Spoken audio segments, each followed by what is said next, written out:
Bye. And Alex Calleros. Bye-bye. Brian Bittner. Bye, everybody. I've been joined today by Trisha Rand. This has been our conversation on Memento, the 2000 film directed by Christopher Nolan, screenplay by Christopher Nolan and Jonathan Nolan. So we're talking about Memento. Before we get started, at the time of this recording, we've just opened our Patreon vote, which is the monthly vote we do where patrons get to choose what our patron exclusive episode is going to be.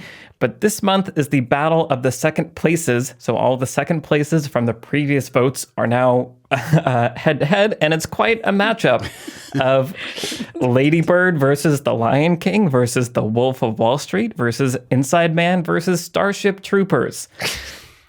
So this is what you're missing over on the Beyond the Screenplay Patreon, is trying to decide our fate between these 5 very similar movies. Okay, so Memento. So this is one of the movies that has a video essay on it, on the lessons from a screenplay. We're getting down to only a few of those left. We've talked about almost every movie now that there's a lessons from screenplay video on. And this one, in my memory, is a pretty early one. I guess it's number 21, which is later than I actually thought it was. But Memory's pretty unreliable, Michael. It's very true. Yeah, as watching this movie, I was like, is this going to be the hardest movie to talk about ever? Like, I'm confused just thinking about how you talk about the story. We're going to see what happens. But anyways, it was also very confusing making this video essay and trying to figure out the right angle to talk about it. But I knew I wanted to do something about Memento because I remember watching it, I believe, in high school. And, it's the first Christopher Nolan movie that I saw, the first one that went big. It was like this indie director. It's this new, Christopher Nolan. He's this new kid on the block. And I think my English teacher was the one that was like, you people that like film, you got to see Memento. It's just it's crazy, man. So yeah, all the things that Christopher Nolan goes on to be famous for, the seeds of those things are found in this movie in a really interesting way. And while watching it, I was just feeling myself I want Christopher Nolan to make a movie where he's just trapped in a hotel with no budget again. I want that Christopher Nolan to, see that side of things again. And this time I was also struck by the noir elements. Yeah. I think because we recently talked about The Batman, and Trisha, you definitely helped me reframe that movie in the terms of it's a classic film noir. And I always knew that those elements were in Memento, but for some reason this time they were front and center for me in a way that they hadn't been before. So it was interesting rewatching this movie as something that I had made a video on, several years ago now, but also that this was a DVD I watched over and over again in high school and early college. So a lot of it is seared into my brain at the same time. So just a weird relationship with this movie is how I am feeling after watching it this most recent time. But overall, still enjoy it. So yeah, I'm curious to hear from you guys. Brian, tell me about Memento. I think the first time I heard about Memento, my mom actually had seen it. She went to the local art house theater with some of her friends, and they saw it and they were just so confused. They were just we were laughing walking out of that movie. He's like, but it was great. You should see it. Amazing. That's adorable. Yeah.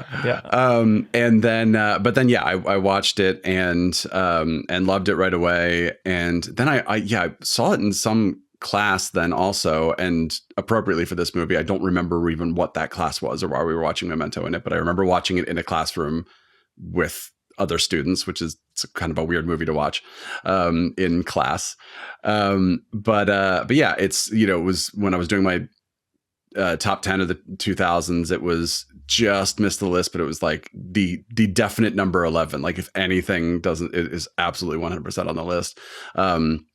And I love it. I also had the DVD. I think I mentioned this in a very early episode, but that first special edition DVD back in those days, it was a light blue case folder basically. And you know, had like the paperclip in it and everything. And then you put the DVD in and you had to basically like pass psychological exams to get to the content, you know?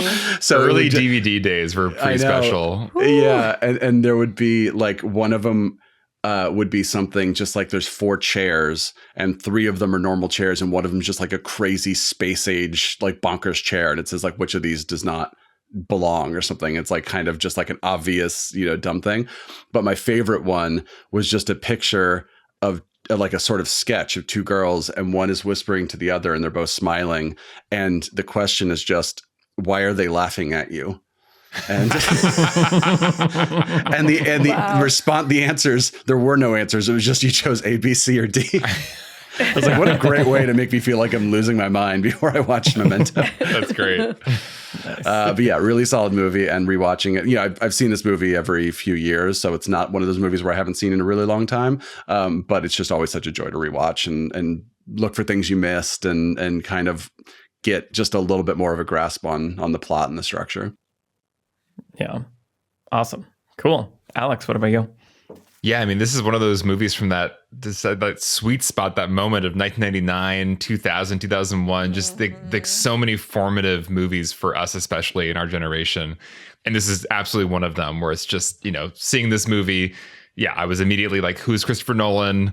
He's amazing. This is exactly the kind of like puzzle box, mind-bendy, twisty movie that I, you know, especially at that age was like, the coolest stuff. Yeah. And it was definitely one of those DVDs that I remember, I think, some special features that were hidden. And it was one of those just exciting movies of that time, like the Matrix DVD, like the Fight Club DVD, it's the Memento DVD.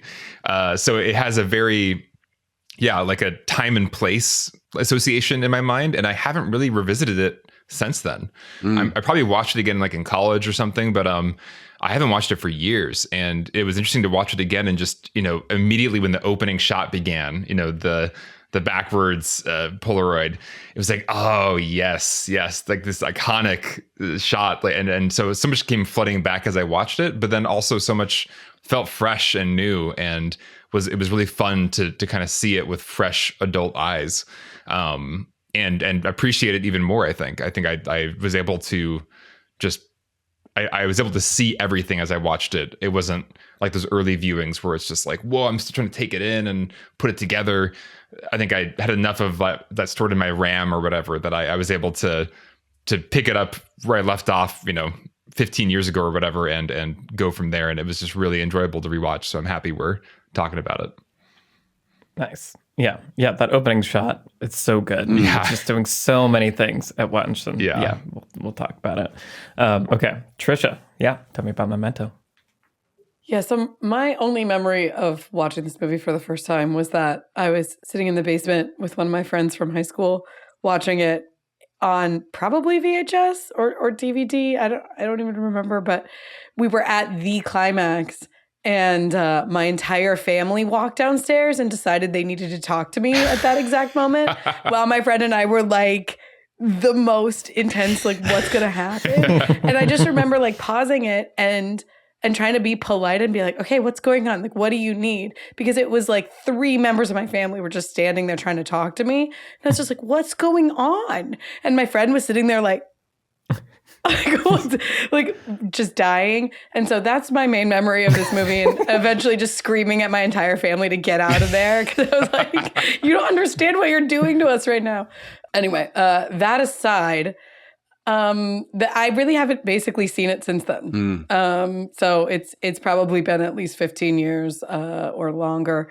And I felt when I was watching it in preparation for this podcast, this same sort of absolute like bogglement and frustration. I just feel this movie makes me feel dumb. Because, so, you know, on standardized tests that you take where they show you like a 3D like figure or whatever, and then it's like, what would this look like if it were rotated 90 degrees? And then they give you like the other, you know, sides of it. That the skill that it takes to do that is called spatial reasoning. And even though this movie is linear or like it's two-dimensional in theory, it still feels like you need spatial reasoning to like put the pieces of it together. Anyway, spatial reasoning is a thing I don't have. Like, it manifests itself in all kinds of ways in my life. The fact that I'm horrible at spatial reasoning. It's why I don't understand how machines work. And it's why I constantly knock things over, because I don't understand how objects fit together in space. I also don't understand this movie or so much of it. And a lot of Christopher Nolan's movies make me feel this way. But it is such an accomplishment, not just because it fools people like me or, frustrates people like me who don't have spatial reasoning, but when you watch it, you get that sense of engineering where you're just like, I'm watching something that was meticulously engineered by someone who had a master vision of every single tiny bit of this. And even if you know how it plays out, I think, I guess I haven't tried to watch it 20 times, but I think it does hold up upon rewatch. A lot of movies, and I'm excited to talk about this aspect of it with you, but movies that have sort of gimmicky ideas at the heart of them feel like they're really fun to watch the first time around. Some people think about like The Sixth Sense or The Prestige or like movies with twists or, one-shot movies and things like that. And that maybe some of those things have diminishing returns. But I don't feel like they do in this movie. I think it's just as entertaining upon rewatch, or at least it was for me this time around. So yeah, very excited to dive into all the different aspects of it with you guys. Yeah, I think, Michael, you pointed out in the video, like when is a gimmick basically, and it's like it's a gimmick when it doesn't actually support the the theme or the narrative or whatever you're trying to do. It's just there to be like a cool thing, like a lot of movies just like Dutch angles or whatever, right? It's like, am I supposed to actually feel disoriented right now, or did you just figure this would be a cool way to shoot this shot? But I also think another thing is, as you pointed out, Trisha, is something I think about a lot is when a movie has like that one thing, right? Oh, it's told in reverse, or there's a big twist at the end or whatever. Would it work without that thing? Right. And like this movie is just, it's kind of a cool, like, thriller about a guy going to get revenge, but he has, a problem. Like it does feel like kind of a hard-boiled detective, like, but like, neo-noir basically. And I just find myself being like, oh yeah, I actually am interested in this story, not just the way that it's being told. And I think that's a huge part of why it works. Yeah. Well, I really like, Michael, how you identified the idea of the designing principle in your LTS video about this, because that just feels like it sums up why this movie is so special, is that it feels like everything comes out of this singular designing principle of how do we put the audience into the actual headspace, into the experience of somebody with short-term memory loss. And it's just such a brilliant solution to have these sequences deny you the information of what came before, exactly like his experience. He doesn't know what just came before. He knows his deep history and his life before his accident, but just before is always the problem. And so how do you do that in a linear narrative? You just give us the scenes in the wrong order, so we never know what happened just before. And it's such a brilliant, it seems so obvious, but I think I was watching one of the behind the scenes, or maybe it was in your video, Michael, where Christopher Nolan said he was banging his head against the wall to how to like put us in the headspace, and he came across this solution. And it's crazy to even think about this movie existing without this solution, because it's so integral to the experience of this character's journey. But yeah, I love when movies, like we're saying, are doing something that could be a gimmick, that could just be, oh, it's a long take, oh, it's this, whatever. But in this movie, it's so integral to everything else, and to the character, to the ideas, to the themes, to the way that we want to see the plot unfold, because we want to understand what he's going through. So it just, instead of feeling frustrating and annoying, it just feels thrilling to be on that ride with the character. Yeah, and the fact that he chose this structure as a solution to a problem, not right. I wanted to make a movie backwards. Like, cool, I'm going to make a movie backwards. so what's the plot? I got to figure that out now. It's like, no, the story was already there. And then he said like, oh no, the structure is actually there as the solution to a problem, as the way to support this. And I think that's what makes it not feel like a gimmick. Mm-hmm. Yeah. You know, if you needed to send a huge file to Leonard, Guy Pearce's character, you'd probably be very concerned about whether or not he actually received it. You could ship him a hard drive, which would at least let you track the package, but that's super annoying to do every time you want to send an important file. The better alternative would be to send that file using Massive. Massive is a file sharing service that lets media professionals quickly transfer terabytes of data to anyone in the world over the cloud. Massive provides complete visibility into the status of your client deliveries on a per-recipient basis. Emails are sent when downloads are initiated, and it allows you to keep tabs on who has downloaded what. And Massive seamlessly integrates with a number of apps, including Google Drive, Dropbox, AWS, Slack, and more, allowing you to conveniently send files, save large projects securely, and get notified about adjustments made by your team. Plus, with Massive, there are no limits to the amount of data you can send, and you don't need a subscription to sign up. Just pay as you go at 25 cents per gigabyte. To learn more and to sign up for Massive, head to massive.io/beyond-the-screenplay. When you sign up at that link, you'll get 100 gigabytes free towards your transfer. That's massive.io/beyond-the-screenplay for 100 gigabytes free. The link is in the show notes. Thanks to Massive for sponsoring Beyond the Screenplay. Now, back to the episode. Yeah, well, and that's why I love that opening shot, as you mentioned, Alex. It's like iconic at this point, but like, you know, the Polaroid flap on the Polaroid, but it's fading away is like, it's doing thematic work, but it's also beginning to teach the audience how you're going to watch this movie. Like time is moving backwards, and introducing the idea of a Polaroid. And like, you know, we're going to be using this like visual aid a lot in this movie. But yeah, this movie is also a really interesting case study of how you teach an audience to watch a movie, like the language of the film. And there are some very obvious and overt ways that it does that kind of lends itself to that kind of studying. The most obvious being, you know, when we're going back in time, scene to scene, those scenes are in color. But when we're going forward in time, chronologically, it's in black and white. And so it's, you know, it still requires work. You have to be paying attention to understand, to kind of arrive at that conclusion. But it's a very clear way of signaling to the audience, like, think of these two things differently. And then it's also interesting, I didn't appreciate fully before that this movie even has the Christopher Nolan thing of like a flashback and a flashback, because when we're in the black and white space, we're learning about Sammy Jenkins, which is a flashback. So like there's just so much time manipulation happening in a way that I think you do understand emotionally, I would say. Like, I think even if you're lost and I think to your point, Trisha, this is a really confusing movie. Like that third dimension happens for me when it's like, I sit down to watch it and I think, I know how this movie is constructed. I made a video about it. These scenes go backwards, these scenes go forward. The ending is the middle. It starts at the end and the beginning. I got it.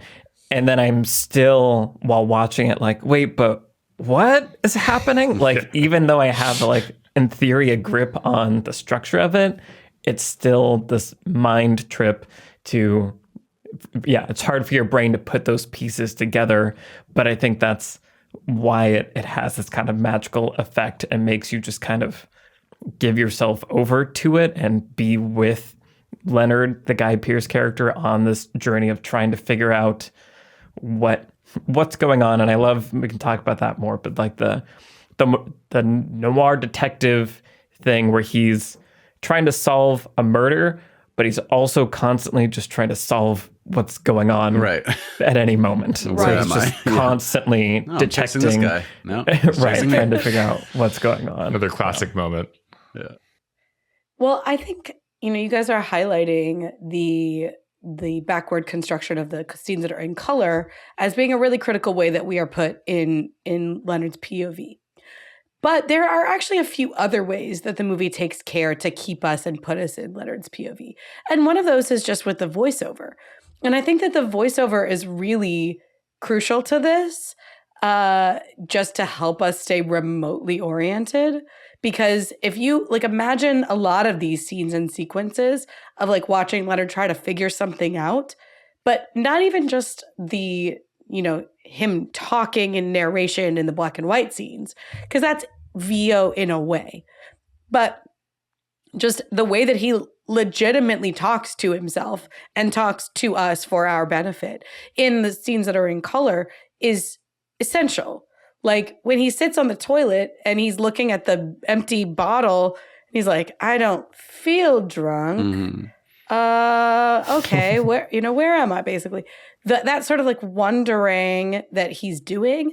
We could watch Guy Pearce act it out, but it wouldn't mean the same thing to us. Think about when he opens the in that same scene, he opens the drawer in the bedside table and he's like, just the Gideon Bible and nothing. And then there's a gun right on top of it. It's doing comedy because it's messing with our expectations, but it's also helping us stay exactly in those little moments of surprise or intrigue or hang on, this isn't what I expected it was. And just as crucial are the moments when there is no voiceover and it totally makes us just stare at Guy Pearce to sort of figure out what Leonard is going through, where it's omitting voiceover completely. I was thinking about, and there are some, this is the other thing, the editing of this movie is so complicated, but the scene where he's burning his wife's items, there is no voiceover in that scene. So we're just watching him burning the items. But then there's some of those are flashbacks where we see her reading the novel, or she's like, I'm reading it because I like it. And you're like, okay, there's no voiceover here. You're doing a different thing with editing. It's insanely complicated, but there's that commitment to, we know everything that Christopher Nolan wants us to know. We know things that only Leonard knows, but we don't know everything that Leonard knows. Right. So the VO is filling in gaps, and keeping us in his headspace in a helpful way, but it's also not revealing too much to us. Yeah, it's so The control of information throughout the movie is insane. Masterful. Yeah, it's something I think about now when movies have voiceover, because I brought it up in an episode once and now it's all I think about is what is the voiceover? What is it actually doing, right? Because, the old-timey film noir thing was the character is just talking to you, the audience, which means the character doesn't exist within the container of the movie, it's breaking the fourth wall, And there are movies like Denzel Washington in Fallen or American Beauty, where it's they're talking to the audience on purpose, because that is sort of on purpose. The movie is kind of transcending moviness. But something I noticed about Charlie Kaufman movies is there's almost always the characters writing in their diary or something, right? And that's what we're hearing. And this movie does that in two ways. So during the black and white scenes, he's on the phone, and that sort of gives us an out to just do we're going to do noir kind of talking, and we're going to tell you a story because we're trying to convince someone on the phone, this mystery person, and the fact that we are just hearing his thoughts, as you were just pointing out, Trisha, and that does a lot to orient us. And I think this is actually surprisingly a movie where I never felt disoriented. I couldn't tell you what the plot was in order, after the first time I saw it by any means. And I certainly don't think I understood the first time that the black and white was in sequential order and then meeting the color. I wouldn't have been able to eloquently say that. But another way that I never really felt disoriented in this movie is the fact that the black and white scenes are just in a room of a guy talking on a phone and telling a story. Yeah. So it's almost like you get to chill out during those scenes before you have to do math and figure things out. And then the color scenes, the fact that we get the last line or first line of every scene shown to us again. So it's here's how we got here. That, imagine if instead of that, we just got here's the scene, like the next scene was just, here's the scene that came before the last color scene you saw 5 minutes ago with no through line. You know, that would be so disorienting. But instead, it gives us these little flashbacky prequel-y moments, right? Where it's like, hey, your window's broken. Oh, okay. And then, 15 minutes later, the window gets shot out. Like, oh, right. That's a thing we saw. Now we know how it happened. And movie language has told us how to read flashbacks and have those aha moments, because even, obviously prequels are like a movie long flashback, but movies have had flashbacks since, well, Casablanca, which we just talked about, right? Where it's like, we are going to show you a scene of a thing that happened before. So like, we already have that film language and understanding. This is just a movie that every scene is a flashback to the previous scene, which is obviously something we're not used to. Well, and I think what also helps is that Leonard is always confused when a scene starts. Right. If this movie was told backwards with a protagonist that knew what was going on, I think it would be a lot more frustrating, because it would just be like, oh, okay, I guess it's all on me to do the work of putting this together. But the main character is literally the audience, like trying to put this thing together and figure out where they are and why they're there and what came before. And so I think that also just makes it a lot more... It gives me permission as a viewer to not worry as much as I think I would if Leonard wasn't also in my position. But because he doesn't know what happened, I don't feel like I'm supposed to know, and it's okay that I don't know. And so I'm giving myself over to the question mark of this scene of like, I don't know why you're there, but he doesn't know either, and that's the point. And that helps it from feeling like there could be an aggravating version of this movie, which is once again just backwards to be confusing. Which is just making it not fun to watch. But instead, I'm with Leonard, and that's why it's fun to watch. Yeah. Well, right. That's part of like the grammar, the language of the film is like pretty quickly, the next time a scene starts, it's going to be Leonard's trying to figure out what's going on. Right. That's where I am also. And like you're saying, Brian, if they just played the scene and there wasn't that connective tissue, you would feel super lost. But that's why the movie goes out of its way to give you like those memorable, like handing the baton over moments where like there's Joey Pants. He's like, Lenny, as he like hits the top of the car. It's a loud sound. It's a visual that you're going to remember in 4 minutes when we play that again. So you're going to get, okay, this connected to that in a very clear and obvious way. That's like, could be over the top in a different situation, but is like desperately needed for the audience to have any chance of like linking these things together. Well, and one of the things that really impressed me this time too is that although these scenes are being, played in reverse order, because we're experiencing them, front to back or beginning to end, then they still need to do the first act, break into two, like middle act, like crisis point thing, even though they're absolutely being told in the opposite order. So even though they're the scenes from the end of the story, they still have to do expository work. They still have to introduce us to the characters. Yeah. They still have to set up the world of the story. All the things that Act 1 scenes have to do, even though they are from the end of the narrative. And it is astounding that this movie is able to do that elegantly. Yes. I was really noticing it during the scene where he's talking to the hotel clerk. And that's where like we finally start to get, and it's, it's right near the beginning, and he's like, hey, I have this condition. He kind of explains it in words, and the hotel clerk just kind of lets him talk for a little bit and like kind of explain his condition. And then it's just doing good expository work for the character, for the world. Okay, here we are at the discount inn. This is the kind of place it is, right? Like, this is what my memory condition is. And I've probably explained this to you before, in like sort of his matter-of-fact way of like talking about it. And then the guy's like, yeah, Leonard, yeah, I know. Hey, Leonard, And then he's like, sorry, man. He's like, well, why did you let me go through all that? Well, I just think it's so fascinating. They kind of hedge it but it's what's needed in that scene because that scene is near the beginning of the movie as we, the audience, are experiencing it. And the same with all of the rest of the characters. And, I think this time I was really bumping on how little we know about Joe Pantoliano's character.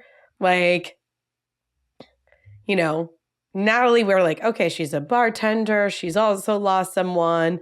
Kind of all we need to know about her. But like, why don't we know how long Teddy and Leonard have known each other? Why don't we know what Teddy's job is? Like, I was kind of bumping on that this time around, but there's so much else that you're trying to like hold on to that the fact that the movie's kind of purposefully concealing that from you doesn't necessarily stand out to you the first time.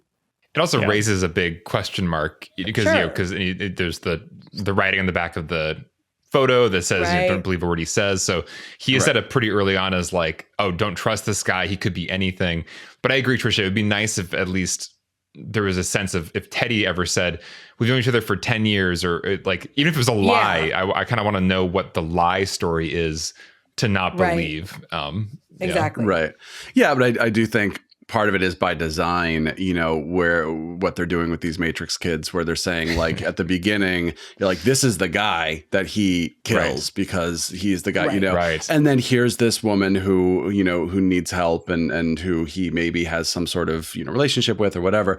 And then as we go back in time and the movie goes forward in runtime, they sort of switch roles, right? Where then Natalie becomes less and less sympathetic and Teddy becomes more and more not innocent necessarily, but certainly not someone who we think needs to be shot in the head. Right. And great casting, because you assume that he's going to be a bad guy, because Joe Pantoliano and you see him once again being killed at the end as if the revenge has been gotten. So just very brilliant casting and brilliant way to start the movie off. And I also think that just speaking of the revenge aspect, I really appreciate how the need for revenge goes deeper than just the revenge itself. That for this character, it's like a reason to live, basically. It's a reason to even bother doing anything or going on, which ends up being a big part of the twist at the end, actually, his character motivation for why he does what he does.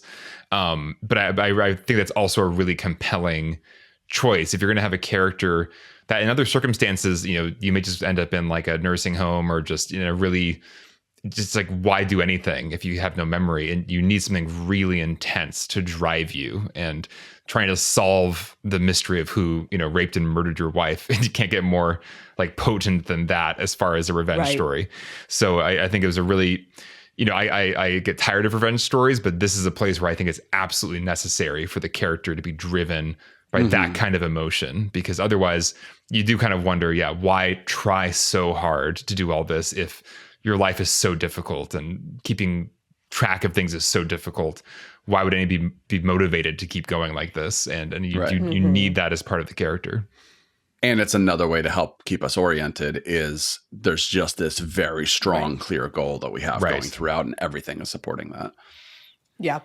And it's kind of ultimately a subversive revenge story, in a way, where, he already got revenge. It didn't make him happy. And so now he's lying to himself, and who knows how many people he's killed, thinking that they were somebody else. Like, it's a pretty dark, disturbing like twist and turn that I think I'd kind of forgotten, but this time it did hit me of like, oh, right. Like, Christopher Nolan, you're kind of dark. Like, this is a really dark ending to the story. But what a great example of a movie with a sort of, let's say, bad ending because it supports the theme. Right. And like that's when movies that with like not happy endings make me excited, when I'm like, oh, right, you did that because that's the story you're telling. I was really appreciating how much work the casting of Guy Pearce actually does here. Because in Leonard's previous life, he was an insurance investigator, not a stone cold murderer, not somebody who lived a violent life in any way that we can tell. And it's interesting, when you have like these kinds of sort of action-y, thriller-y, even detective-y stories, you have to make us, basically that's going to involve a protagonist that's in a field that is related to the thing, or like has some training that would make them good at the thing. So they're like an ex-cop, or they're a psychologist, or they're a private eye, or they're somebody who like is, you know, from the streets or the underworld, and they have some kind of whatever. He's an insurance investigator. And while that might make you great at putting pieces together, he's like, oh, I had a lot of friends on the force. It's like, all right, sure. Where did that teach you to like duct tape this guy up in a closet and like take him out, you know, like in his bathroom in his hotel? And the movie never bothers to explain any of that. Or like, you know, he just drags multiple people out to this factory and like kills them. He like chokes out Jimmy G with his bare hands. And I was like, sorry, what's your training here, my guy? But I think Guy Pearce, just everything about sort of his whole look and the way that he carries himself, and like the tattoos kind of do like feed into it. And, you know, we come to find out that that's not his suit, but even the way that he wears it, it's like, that's not a corporate suit. It doesn't fit you right. Like you don't wear it right. Like sort of the way that he just like is like, there's just something about his face and his whole presentation that make you absolutely not doubt him in any way being very dangerous, right? Or like very able to navigate this world that he's trying to navigate. And so I think it's fascinating that the script doesn't bother to do any work on that, but they just give us Guy Pearce and we're just like, sure. Yeah. Interesting too, because the premise almost allows there to be this maybe just fill in the blank question of what does happen to your personality if you can't form new memories? And if you're taking actions that you forget, is there some kind of muscle memory or some kind of, do you still take something with you of like whatever the past few years have been for him? I guess tagging along with Joe and killing people for him. Right. But yeah, I think there's something interesting about watching his character, and a lot of people say to him throughout, like, you don't know who you are. And also, you know, does somebody say like, you're not afraid of anything, or like, why aren't you afraid? Yeah. That comes up at some point. But I think there's something about playing with the fact that if you can't retain memories and you're kind of always like a newborn every 30 minutes or whatever, you kind of don't have these normal human things that maybe come from additive experience over time, but you're just always kind of fresh. You know, even when he's running in that chase scene and he realizes, oh, he's being chased, it's kind of a matter of fact realization. He doesn't seem like terrified. He just kind of goes with it. So his character seems to be almost in this kind of like just always in between state of never really being that scared of anything, because his experience will always be over within like, you know, a couple hours. So yeah, usually a couple minutes. Yeah. Right. Yeah. Depending on how you can read, how you read the time. Yeah. Yeah. It's interesting because I've started watching Severance also, which I know, Alex, you've started to. And the premise of that show is that some people get surgically updated so that they don't remember their work lives, and their work life doesn't remember their real life, which means that like the work personalities only ever exist to work. Like they go home at the end of the day. They were born on their first day of work. Right. And they go into an elevator at 5 p.m. and they come back out of the elevator in a different clothes at 8 a.m. the next day. But then there's sort of the show, I'm only halfway in, but the show is starting to, you know, explore. But do you remember, as you're kind of saying, Alex, do you remember smells and emotions and, you know, that kind of thing, like the things that aren't just your thoughts, the things that are instinctual, which is obviously what this movie is playing with too, not in the same way, but those things that are not just the things you know, but the things that you can feel, you know, when he's like, when I knock on this piece of wood, I know what it's going to sound like, those certainties, which obviously this movie is not certain about what our certainties, which is part of the fun of it. Yeah. Yeah. That while you were talking there, Alex, a line came into my head and I couldn't remember where, and so I Googled it. And I remember that it's actually from The Truman Show, where Ed Harris line of, we accept the reality of the world with which we are presented. And I feel like this movie is like that happening every 5 minutes almost. There's a little bit of something that doesn't quite hold water for me is the like, I can't form new memories after this moment, but I've developed this system and it's all about learning to follow this system, and there are rules to follow. And he always knows who John G is, and he always, like, there's certain things he seems to always know, even though he theoretically shouldn't, you know. He doesn't look at his chest every time he comes to.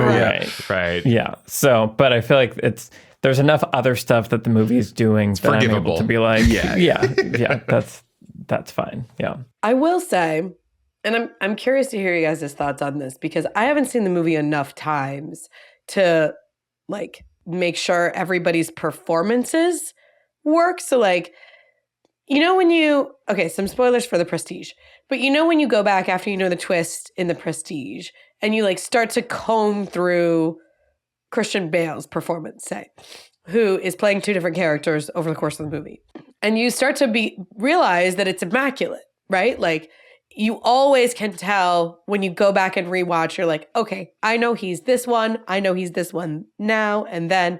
And like everybody's performances make sense even after the twists are all revealed. And I was wondering if this movie holds water in that sense, because I was thinking about Natalie this time around. And when he walks into the bar, first of all, we see that she sees that he's in Jimmy's car. Right. And she's like, oh, I thought you were someone else. But then he walks into the bar in Jimmy's suit. Right. And the reason he walks in there is because he found a coaster in the pocket that says, come by after Natalie, presumably not written to him, but written to Jimmy. And then she doesn't seem in any way to know that he's probably the person who killed Jimmy. Or like, she definitely, you know, there's a very sharp turn in the middle of her character arc where we start to realize we just thought she was tragic and battered, but now we realize she's sort of diabolical, which is like maybe the best scene in the entire movie, in my opinion. But if you start to read forward from that point, she still is like nice to him later. Right. Like, nicer than she needs to be. And it's like, do you not know that he killed your boyfriend? I feel like I wonder if some of those character motivation things all the way align when you start to think about it from the other characters' POVs. Yeah, I think, well, when you say performance, do you mean the actors or the sort of how the character is performing for... I'm going to go with both in this case. Okay, I would say it's not an actor thing in this movie. Sure. Because of everything you're pointing out. I think that Natalie is written to be very sensitive towards Leonard in some scenes and very... suspicious of Leonard in some scenes and that kind of thing. And I think from a writing standpoint, it probably doesn't really flow together that well. If you're like, oh, she's like, I'm going to use you. But then she's like, also, I care about you and I'm going to do And I'm going to spit in your beer. Right. Wait, no, give me that beer back. Right. So I think that Carrie-Anne Moss is doing the best she can with a complicated character who is designed to always kind of be keeping you on your toes, but not necessarily in a way that actually holds water, as you're saying, if you try to do the work. He's literally wearing her dead boyfriend's suit. Right. That's probably the one part that, when I think back on it, because when he pulled up in the car and she saw him, I was like, wait a minute, this has to be a bigger deal than I think it is. And then it kept going back in time. It's like, oh, it is a big deal. Like, it's a really big deal. But I will say that, that aside, the fact that Teddy is ultimately the kind of, I think, a corrupt cop, basically, who's seems to be using Leonard as like a hitman, like an unwitting hitman to kill off people he wants to kill. I think, at least her plot is motivated by that. Like, she is still getting revenge for her dead boyfriend via Leonard. I still feel like she'd want Leonard dead too.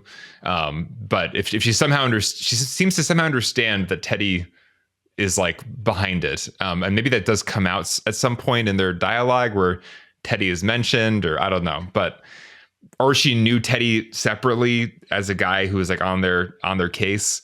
But you do have to do a lot of work as the audience to make it make sense, and it doesn't plug in easily. I think she maybe even asks Leonard if he's Teddy at some point, or if he knows Teddy. But I do think that this film suffers from there was a lot of stuff happening off screen that dramatically affects the plot that we don't know about because Leonard doesn't know about. But we as audience kind of need to know a bit more about it for it to all hold up.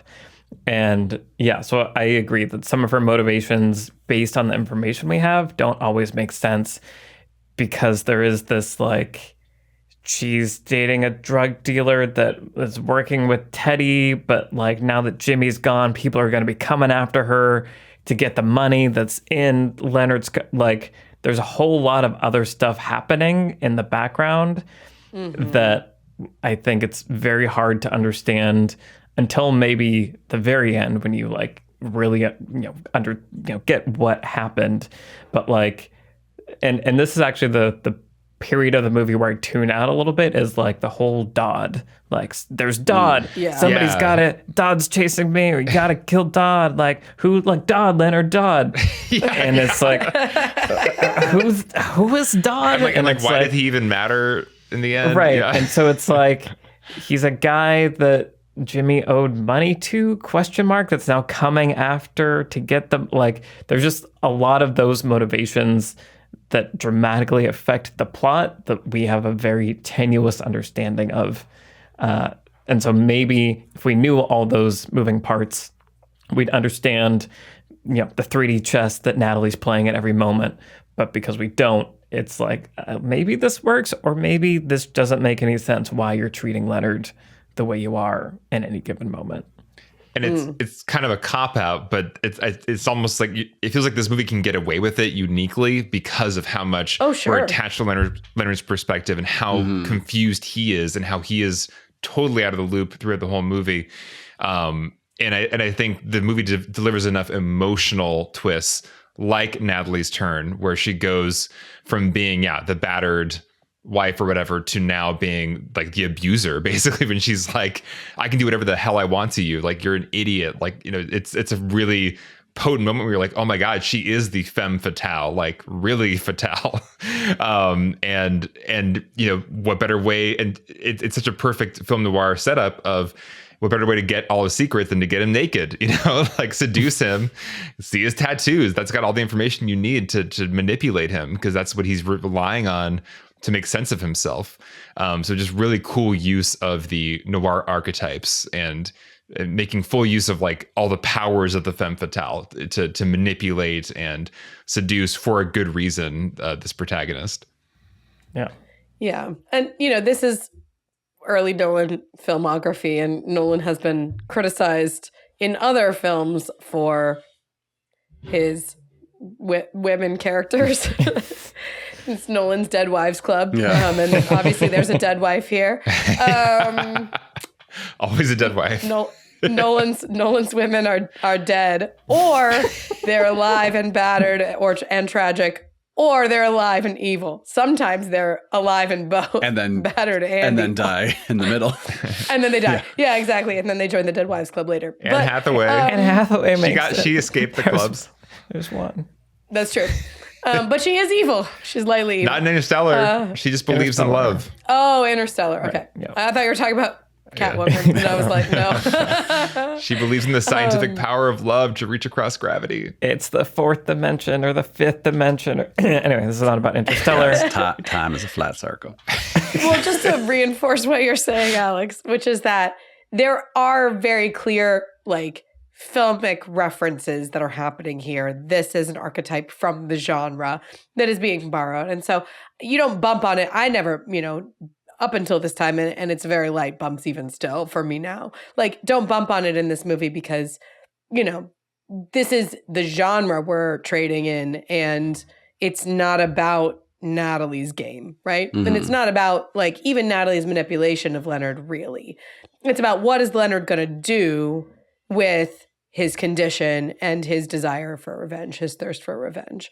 And who's manipulating him potentially, but really, we get the sense that he is a free agent and he is operating on his own free will. And that's the whole thing about detectives and hard-boiled detectives, is that the question is about them, and their like heart and soul is on the line. Right. Typically. It's usually not are they going to get the bad guy? That's a curiosity that we have about how the mystery unravels.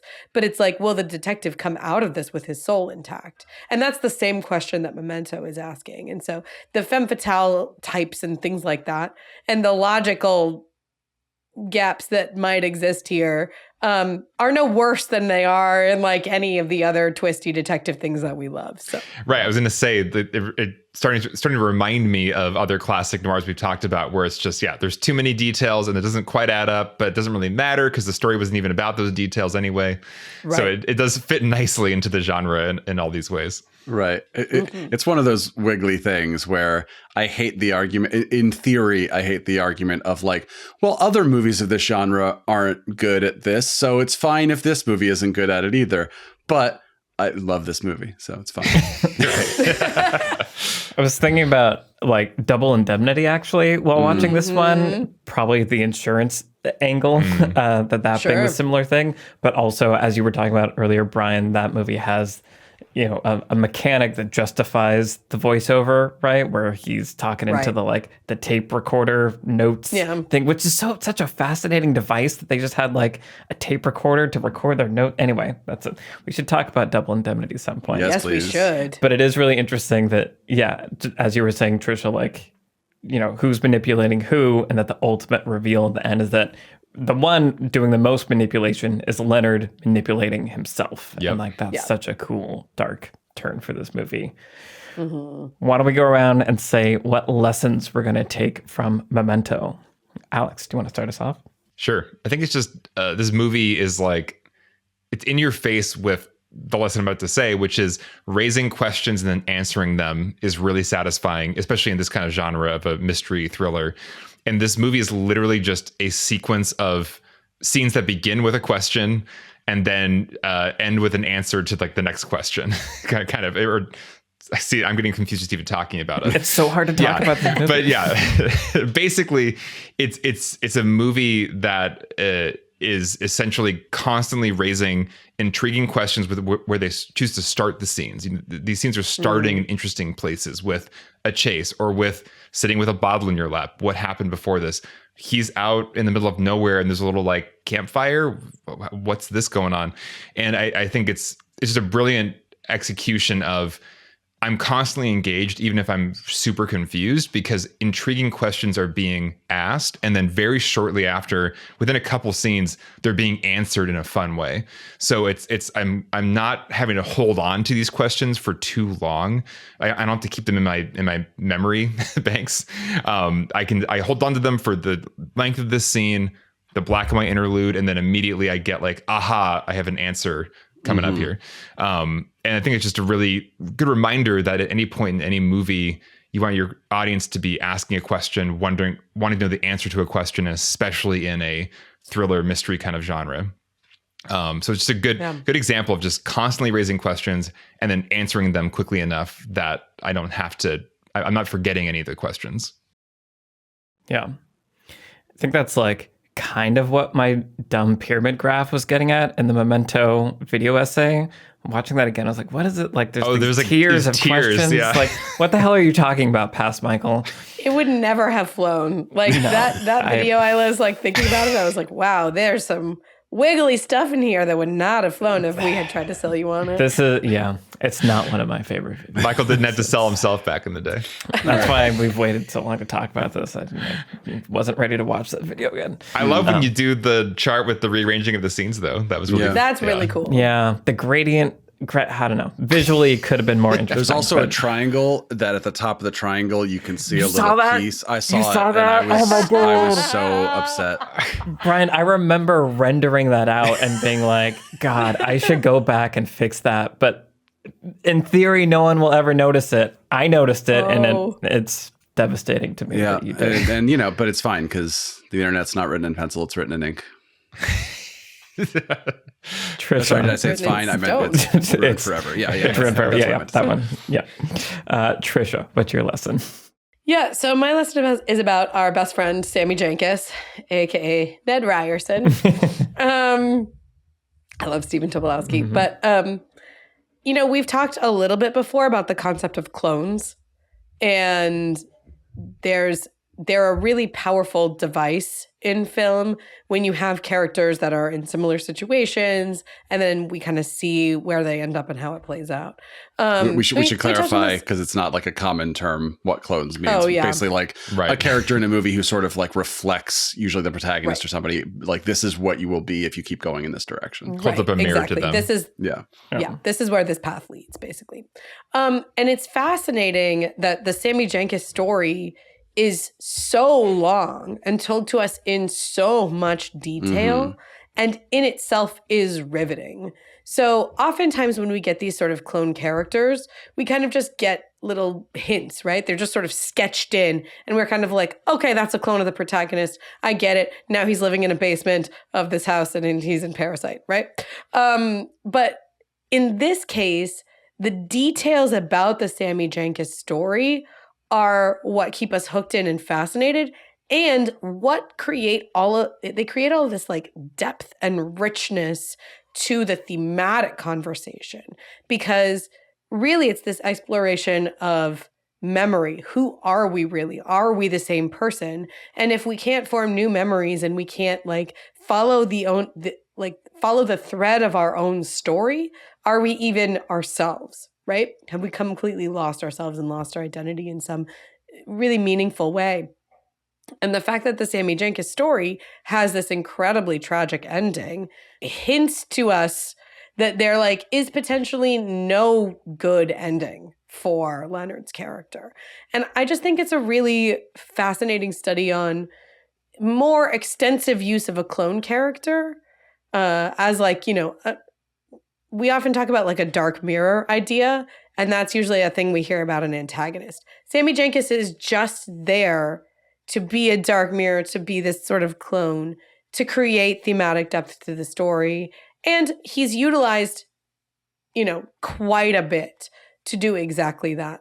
And so I just think it's something I'm going to think about moving forward, where like if the theme of my story requires sort of further intellectual or even like psychological exploration, is there a way to do that? Not in the A plot, not in the B plot, not even in like a C plot necessarily, but in just sort of this like tertiary way that could also potentially like impact my main character or just the way that the audience reads the film. And of course, this movie, sort of pays it off at the end by telling you basically Sammy's story. You are Sammy Jenkins. Right, exactly. Like, so that helps a little bit. It's not just this completely side character. It's also just actually Leonard's story. Which I think it's fascinating. I was reading today that like a lot of people just don't believe Teddy about that, right? Like it's fascinating that when he says like, no, it was your wife that had diabetes. And we see those like cuts where, he like pinches her on the thigh. And then we see, and she's like, ow. And then we see another cut where he's like giving her an injection. And then we see another cut where he's pinching her again. He's like, no. She didn't. Right. And, Sammy Jenkins' story ends with him in an institution. And we know that that's not where Leonard ends up. So it's really blurry how much of it might be his story and how much of it might not be. And I think that that's really interesting. I love that you can read it, because I always just take him at his word, but that's really fun to think. Even that is up for debate. I always argue if it's not in the text, then it's not in the movie. But this is the person who made Inception, so. Yeah. Well, and I feel like you can not being able to read it is part of the point and part of the theme, right. Even right? Like you can't know. Like I don't know what my past is. Who am I, etc. And I feel like the Sammy Jenkins story is doing just like basic work on top of all of that, which is why I think it's extra impressive of just like when I'm lost and I don't know why Leonard is burning stuff at a campfire right now and I'm kind of tired of trying to think about it. The Sammy Jenkins story is there happening in chronological order, and as you put it out, Trisha, is like extremely compelling unto itself. So there are parts of this movie where I feel like I'm more invested in that story than like, what are we going to do about Dodd? I don't even know what happens to Dodd. Is he still in the closet? I think they dumped him somewhere or like took him. Yeah, they let him took go. him out of town. They like sent him away in his own car. Okay, great. But you're right. And there's a time function that's happening, right? Where it gives you as the audience space to breathe. Yeah, right. And just be like, oh, okay, I don't have to solve a mystery in this scene. I can just watch this scene. Right. Yeah. Also, just take your own insulin. Diabetics everywhere. No need to have someone else give it to you. Sorry, I am diabetic. Just take your own insulin, everyone. Seems safer. Yeah. Yeah. Cool. Brian, what's your lesson? My lesson is about the control of information, which is obvious with this movie, but I was thinking more about the different ways you can control information. And I mentioned a couple episodes ago, maybe on Casablanca, about the difference between what we know or what we don't know versus what the character doesn't know, and how movies play with that. And in many movies, and especially this movie, they're often the same to keep us in the character's POV. Obviously, this entire movie is designed to reveal information as Leonard is learning it. But then when movies have when we know something the character doesn't know, then that can be dramatic irony. It can build suspense, right? The bomb under the table. Like, we know it's there, but the characters don't know. So we are leaning forward. And then when the character knows something we don't know, it's usually to put questions in your mind, like, ooh, those two people just exchanged a look. What does that mean, right? Or a heist movie where here's the plan, fade out. And then, you see, so like the characters know what they're doing, but we don't know what they're doing. And I was thinking about how this movie does it all, and how it actually, the way it sort of zooms out from these different ways of controlling information. So it starts out very simply, like, we are learning things as Leonard learns them. So again, that's what the structure of this movie is. But then the more we learn, we start to feel like we're the smart ones, because we now know more than Leonard does, because he, first of all, does not going to remember it from one scene to the next. But second of all, we're learning it in his past, which of course he doesn't remember. So we start to feel like, oh, okay, now we know who Natalie really is. Now we know this thing. And, we know why that was written on the Polaroid, but you don't, Leonard. And then the movie does this big twist at the end, which then does the opposite, where Leonard, meta Leonard, right, who's like the overarching Leonard who exists before and after this movie, we learn the truth, or so the movie is telling us, of Sammy's story, that like Leonard lied to himself in order to go on this rampage, basically. And then, of course, we learn that he is just out. He's like committing John G-icide, where he is just going from one to the next, lying to himself to do this thing, right? To give himself a drive. He says in the movie, if you don't have a strong drive, there's nothing to do. So he just keeps looking for the next John G, and he convinces himself to do that.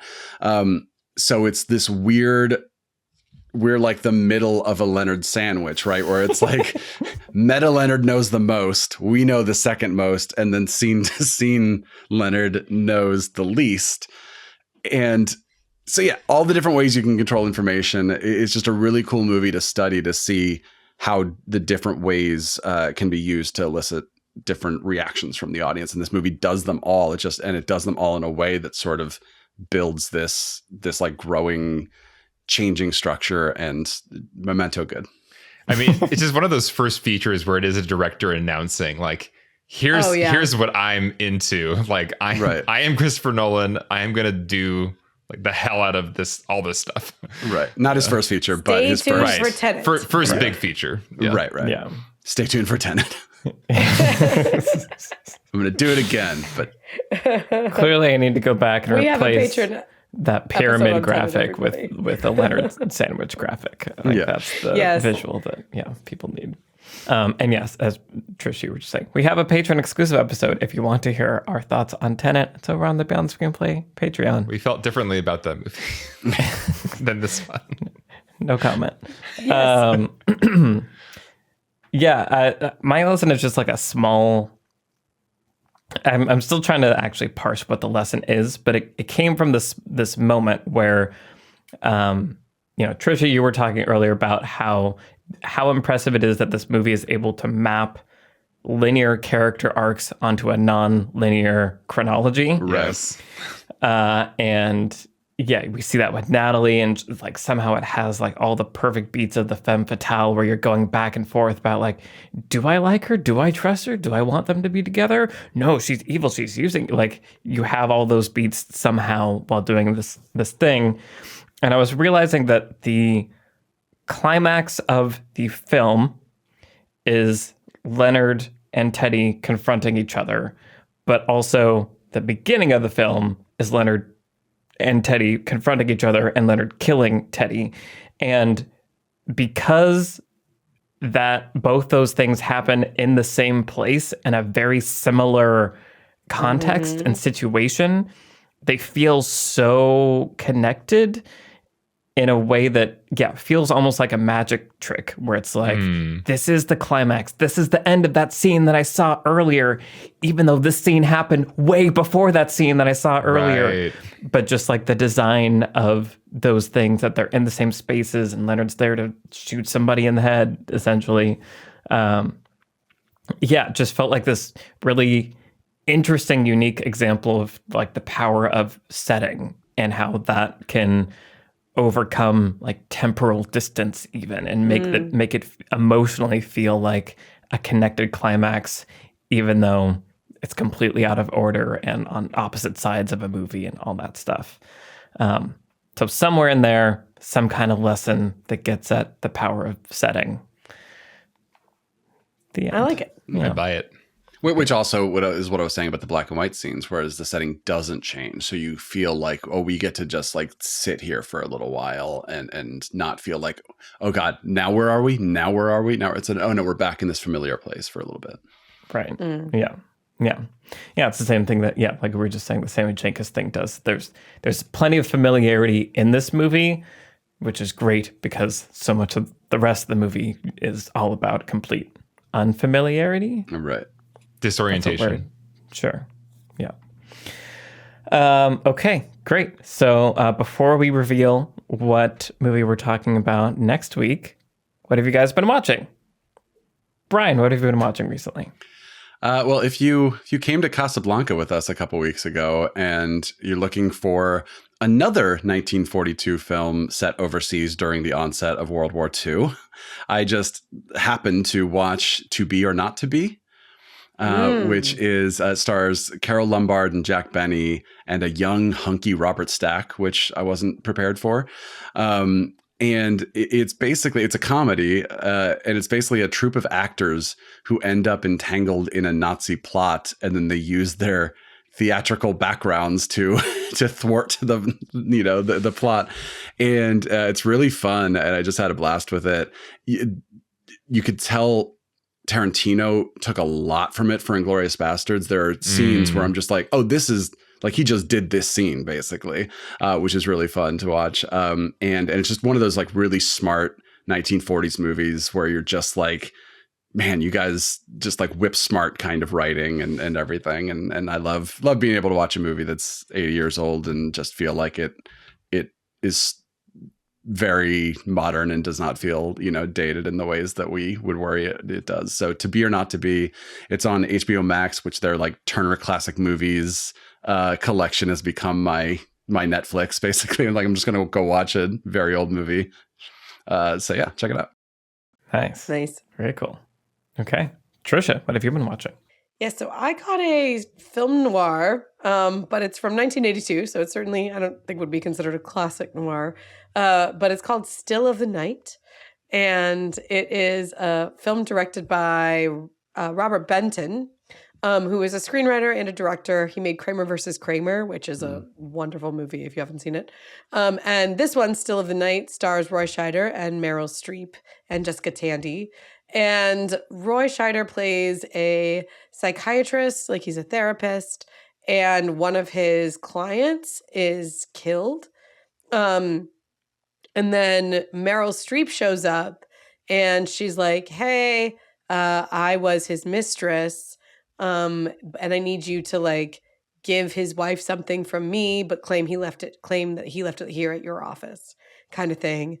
And it just goes into this, I don't know, it's really twisty. It's very psychological, because he's sort of Roy Scheider is sort of trying to puzzle out, like, is everybody like stable? Is nobody stable? Of course, there's kind of a romance with him and Meryl Streep. And there's also a lot of like New York City auction, like fancy auction house stuff, because Meryl Streep works at like a fancy auction house. And anyway, it's a very interesting film, early 80s film noir.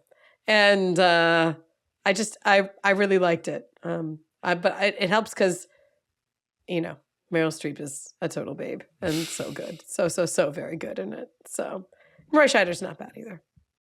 Nice. I really want to see Brian run an auction. Oh, yeah. Oh, no. Yeah. That'd be really fun. We need You to should have run an a charity auction, Brian. It'd be really fun. Yeah. I need a nap just thinking about that. Awesome. Alex, what have you been watching?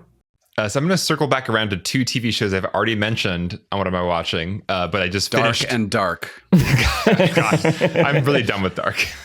My husband may never be done with Dark, but I'm done with Dark. But Severance and The Dropout, because I finished season 1 of Severance, nice. I finished watching the entirety of The Dropout, which is a limited series. I just want to re-recommend them. Severance was a show that I was in the middle of the season feeling a bit iffy about, thinking, is it doing the thing where it could be like 5 episodes, but it's dragging it out to be double the time, and you're just getting me to keep going with these cliffhangers. But man, the finale, like, it pays off the season, and so it's like, it's a good finale. So it's worth making through the season of Severance for that. And The Dropout was the opposite, where I just never felt like it was being stretched out. It's such a wonderfully paced show, such great performances, such a weird character study. It's about, Elizabeth Holmes of Theranos, just a crazy Silicon Valley true story, which is just so compelling. So kind of re-recommend The Dropout, especially on Hulu. It's just a really fun ride. And one of those shows where it just, I just love this format of the limited series where it has a beginning, middle, and end. It's exactly as long as it needs to be, and there's no pressure for it to keep going. So it's just a complete, wonderful story that is told over like 8 episodes. But yeah, loving Hulu's limited series lately. They're doing a great job. Nice. Minor spoiler for Severance, but I didn't know how much I needed sexual tension between John Turturro and Christopher Walken in my life until now. Now I might have to watch this. Okay. There's some good stuff. The only thing I was going to say is I did finish watching Deep Water, which I told you guys I had started. Oh, yeah. What's your verdict? We should talk about it a lot, but like off mic. Okay. I mean, I am very curious and want to watch it. I haven't read the Patricia Highsmith novel it's based on, and I'm sure it would not surprise me at all if it ends exactly the same way. But Patricia Highsmith novels often have a lot of coincidence in them. And if that's a thing that it doesn't hold up in the movie form. We are very skeptical of coincidences when we read about them in movies. I mean, when we watch them in movies versus when we read about them. So, Interesting. Anyway, let's talk about Deep Water. Somebody tweet at me. Let's get into it. Trisha, I'll watch it soon and we'll talk. Okay. Beyond the Screenplay After Dark episode. Yeah, exactly. Awesome. Michael? Cool. I recently watched John Wick. I had never seen the John Wick films, and I was like, all right, it's time to do that. And so, yeah, the IMDb description: an ex-hitman comes out of retirement to track down the gangsters that killed his dog and took everything from him. And that's all it's about. It's like, it's so simple, and it's almost like like you could do a pretty good like LTS video about just simple storytelling, like simple but compelling. It's all there, all the beats are right, and it does just enough to get you invested and send you on the ride. And it's like, okay, like good work, movie. You movied pretty well there. I wanted to pitch a LFTS video on Taken for that exact same reason. Like, we should do back-to-back episodes of John Wick and Taken, of just like set up something you care about, take it away, and then just root for someone to go murder everyone for 90 minutes. But only if we can only refer to that movie as Straight Tooken with Liam Neeson. Liam Neeson's. Yeah, that's the only way I will approve that. Awesome. Okay, cool. Well, we want to say a big thank you, as always, to the patrons that make this show possible. If you want to become a patron, head over to the Beyond the Screenplay Patreon. We have lots of fun votes. Maybe a Beyond the Screenplay After Dark on Deepwater. Who knows? We'll see what happens. Thank you to our producer, Vince Major. Thank you to our editors, Caleb Berg, Graham Harther, and Eric Schneider. And today we're talking about Memento. I'm joined today by Trisha Arand. Hello, everyone. Brian Bittner. Hello, hello. And Alex Calleros. Hi.